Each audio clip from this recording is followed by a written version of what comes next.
Vamos a empezar ese recorrido del ojo hacia el cerebro, de la forma, el color y el movimiento. Cuando hablamos de la visión, entonces tenemos que tener en cuenta que para ver el mundo y el arte se requiere primero que todo de la energía visual, de la energía electromagnética, y que la luz se manifiesta como partículas, como ondas. Lo que percibimos es la luz, el espectro visible que va entre los 400 y los 700 nanómetros, y la longitud de onda entonces se determina por su color, y la amplitud de onda va a determinar la brillantez. Hay muchos otros organismos que podrían tener, digamos, un sistema visual mucho más desarrollado que el nuestro. Los gatos, particularmente las aves, tienen una percepción visual, una coordinación visomotora impresionante, lo mismo que el sapo para atrapar un mosco, y que no podría vivir, por ejemplo, donde haya solo cosas estáticas, porque lo que percibe es el movimiento. Ellos tienen de pronto el ojo más desarrollado, pero nosotros indiscutiblemente tenemos un cerebro mucho más desarrollado que el de cualquiera de estos organismos, y es ese cerebro el que nos va a dar la posibilidad de percibir y de representar el mundo visual y de interpretar las imágenes. ¿Qué pasa? ¿Cómo es el recorrido desde que esa etapa primera del procesamiento visual, que es la llegada de la luz al ojo, sucede? La luz, primero que todo, atraviesa las lágrimas, luego atraviesa la córnea que tiene dos pares de células internas y externas y que es bastante transparente.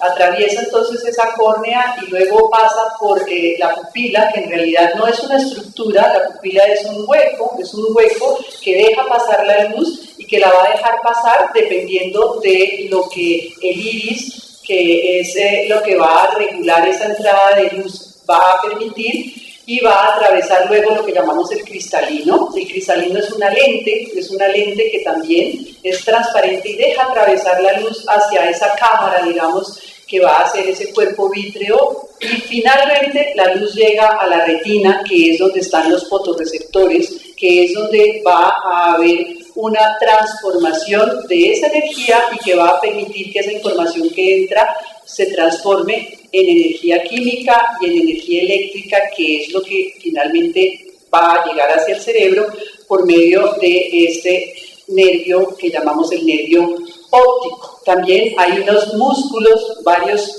pares de músculos que están regulados por lo que llamamos los pares craneanos, que es lo que nos permite hacer los movimientos de los ojos y la exploración del mundo visual. Cuando miramos entonces cuáles son esos fotorreceptores son lo que llamamos los bastones, que son esas células entonces que van a reaccionar a la luz y que trabajan en condiciones de baja intensidad de luz, que detectan información de blanco y negro. Los bastones nos permiten ver el mundo en blanco y negro. Son los conos, otro tipo de células, lo que tiene la representación, digamos, que nos va a permitir la visión de color. Están activos entonces bajo condiciones de luz y predominantemente están en lo que llamamos la fóvea. El conocer esto, por ejemplo, es importante porque luego vamos a hablar de los artistas que van a tener daños en estas áreas. La opacidad del cristalino es lo que genera las cataratas que, por ejemplo, tuvo Monet, que vamos a ilustrar. El daño en el lacrimal fue lo que tuvo Pizarro, otro de los grandes impresionistas que también tuvo compromiso en su arte. La degeneración de la mácula es lo que también tuvo otra artista como Georgia O'Keeffe, etc. Entonces, conocer un poco de cómo funciona el ojo, el cerebro y el procesamiento visual nos va a ayudar en alguna medida a comprender muchos de los tipos de arte que vamos a percibir. Estos entonces fotorreceptores van a ser lo que nos permita transformar ese fenómeno físico en ese fenómeno químico y en ese fenómeno eléctrico. Y va a ser transformada en energía neural, que es lo que realmente viaja a través de estas vías hacia el cerebro.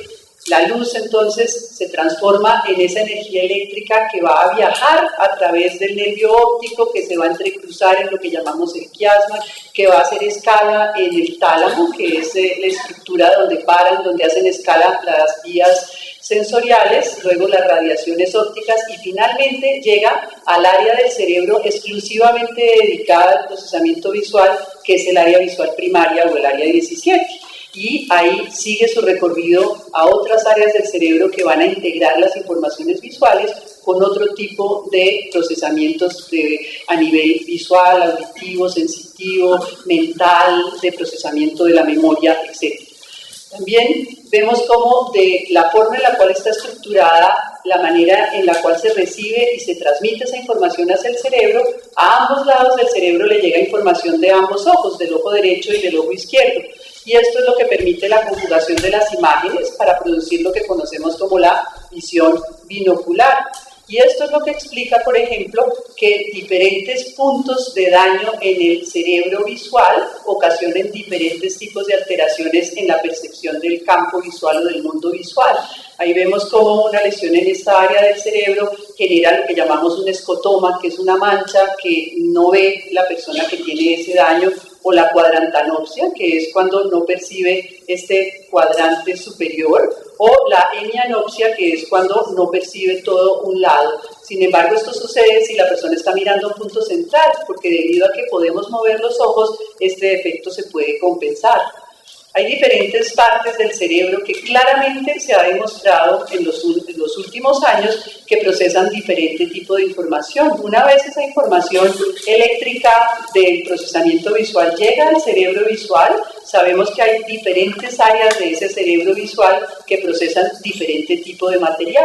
Entonces están lo que, de acuerdo con el neurobiólogo que ha estudiado mucho este tema, que es el doctor Secchi, plantea entonces que el área B1, el área B2 van a ser las que son esenciales para el reconocimiento de líneas, de bordes, de contornos y lo que nos va a permitir procesar la forma, mientras que el área que llamamos, esa área es la que procesa el color. Cuando se daña esa área roja que está marcada con la flecha del color, la persona no puede ver el mundo en colores. Cuando se daña el área posterior, el área azul, por ejemplo, la persona pierde la capacidad para reconocer objetos o para reconocer caras, mientras que cuando se daña esta área, la persona pierde la capacidad para percibir el movimiento. Entonces, claramente, diferentes partes del cerebro procesan de una manera diferente diferentes tipos de información. Podríamos decir que esa es la primera etapa del procesamiento visual, la detección de líneas, de bordes, de contornos en el área visual primaria que llamamos área B1, área B2, y otro nivel de procesamiento visual es la detección pues, de esos bordes, donde se plantea que los campos receptivos son las regiones del espacio visual que corresponden con el área que procesa esa información en el cerebro, y estas áreas tienen una especificidad absolutamente sorprendente. Existen células en el cerebro que única y exclusivamente responden, por ejemplo, a una línea vertical, otras que solo responden a una línea horizontal, otras células que solo responden ante color rojo, otras células que solo responden si o determinado movimiento es de derecha a izquierda o viceversa. Entonces hay una especificidad impresionante de la forma en la cual esas neuronas responden a determinados tipos de estímulos visuales. Los campos receptivos entonces son un ejemplo de cómo cada célula responde a estímulos muy específicos y demuestran que el ojo y el cerebro son excelentes detectores de líneas y de bordes. Aquí vemos un ejemplo de cómo esta célula particular, esta neurona particular, solo descarga eléctricamente, solo responde, por ejemplo, ante el color rojo. Hay muchos ejemplos que han demostrado que esas células son muy selectivas o bien ante líneas, o bien ante movimientos, o bien ante colores, y es lo que Hubel y Wiesel plantean, que esas células selectivas son como los ladrillos de construcción de las formas complejas, y gracias a muchos de estos estudios fue que los investigadores Hubel y Wiesel en 1981 ganaron el Premio Nobel de Medicina. Podríamos decir que quizá una de las áreas del cerebro que mejor se conoce de todo el cerebro es el área 17 de Brodmann, que es el área visual primaria, a donde llegan inicialmente las informaciones del ojo, al área visual primaria. Ese es el área que más se conoce de todo el cerebro quizá. El doctor Secchi, que aquí ustedes lo ven, dice que la forma en la cual el cerebro organiza los patrones visuales es fundamental para la comprensión tanto de la psicología como del arte. Este tema de la neurobiología, de la percepción visual y de su implicación en el arte, él lo ha explorado en muchos artículos y en muchos libros, como El cerebro y el arte visual, como Detrás de lo que vemos, y como este libro que se llama La visión interna o Inner Vision, una exploración del arte y el cerebro. Este arte entonces de los campos receptivos nos muestra, por ejemplo, ejemplos de obras como las de pintores como Mondrian, como Malevich. Él señala que cuando observamos una pintura de Mondrian o de Malevich, estamos seguros de que muchas células de nuestro cerebro van a estar respondiendo vigorosamente y esas células son particulares a aquellas que responden a determinados tipos de líneas, de bordes, de contornos o de colores. Si estas células no respondieran a esta clase de estímulos, dice Zecchi, esta clase de arte pues no existiría.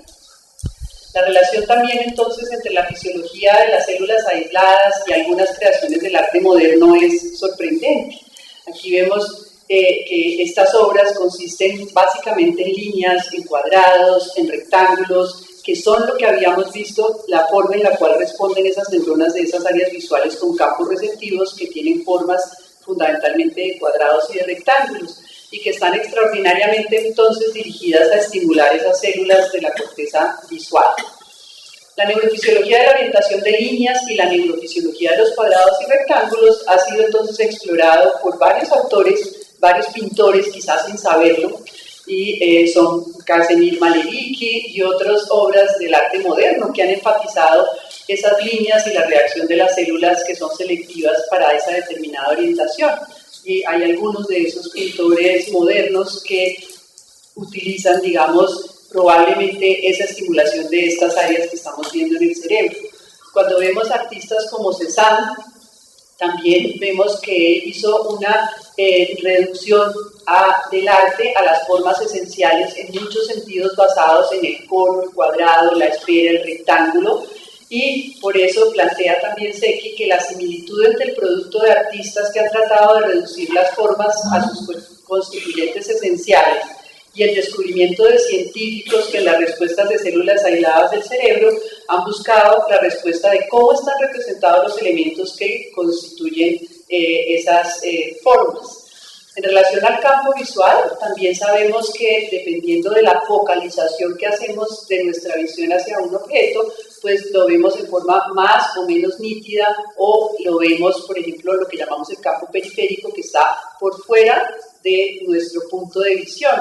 Esto también lo han explotado diversos artistas. La expresión vemos que varía, por ejemplo, dependiendo del punto de vista del espectador y que una de las cosas magníficas, maravillosas que se ha señalado de la Gioconda de Da Vinci ha sido que prácticamente parece como si independientemente de donde uno se localice en el espacio, ella lo siguiera con la mirada.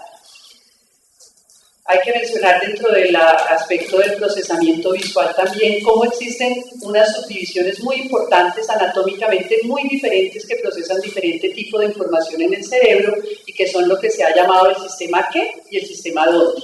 El sistema ¿qué? Es el que nos permite, y que está aquí señalado, que es más relacionado con la corteza temporal, es el que nos permite reconocer formas, objetos, caras y que tiene que ver con el procesamiento del color, pero que es, digamos, un tipo de procesamiento que se hace con baja sensibilidad a contrastes, mientras que el sistema ¿dónde? Es un sistema que es ciego al color, pero que nos permite localizar los objetos, tiene una alta sensibilidad a los contrastes y una baja agudeza. Entonces hay dos sistemas complementarios en el cerebro que están funcionando para procesar la información visual, que son el sistema ¿qué? Y el sistema ¿dónde?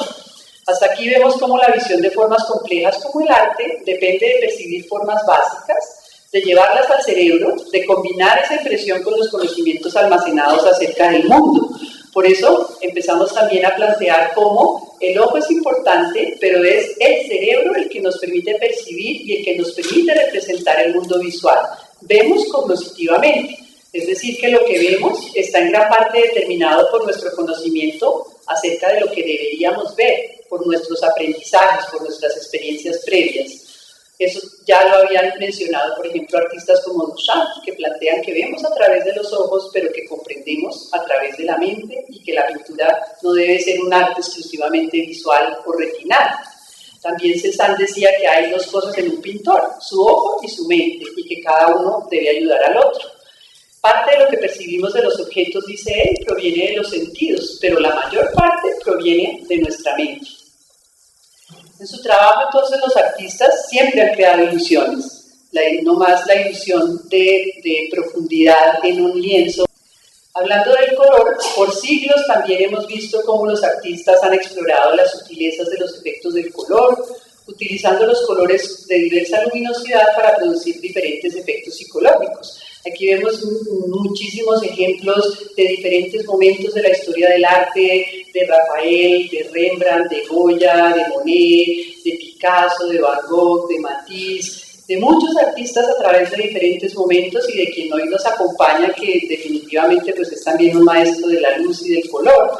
Vemos que el color pues, ha sido trabajado en muchos momentos a través del arte, que el color en artistas, por ejemplo, como Turner, habla mucho del impacto emocional del color y de la luz y la oscuridad en su trabajo artístico. Es él quien es uno de los primeros digamos, artistas que enfatiza pues, los antagonistas fundamentales y asocia los diferentes colores con estados emocionales. Y el color y la luminosidad son otro de los factores que vemos que está procesado de diferente manera en el cerebro. Es decir, que color y luminosidad se procesan en diferentes partes del cerebro. Un artista o una persona puede perder la visión de color y puede, sin embargo, conservar la capacidad para percibir la luminosidad o los contrastes. Puede percibir el mundo en blanco y negro y no percibirlo en color o viceversa. Los artistas con daño cerebral pues, nos han enseñado enormemente acerca de esas disociaciones. Cuando hablamos del color, además este es algo que está presente solo en los primates y el color también es una representación construida por el cerebro. El color en sí mismo no existe como tal en el mundo, es una representación del cerebro. Vemos el color restando todas las respuestas de los conos y algo curioso es que las cosas son precisamente del único color que no son, o sea, del único color que no absorben, de eso, ese es el color que tienen.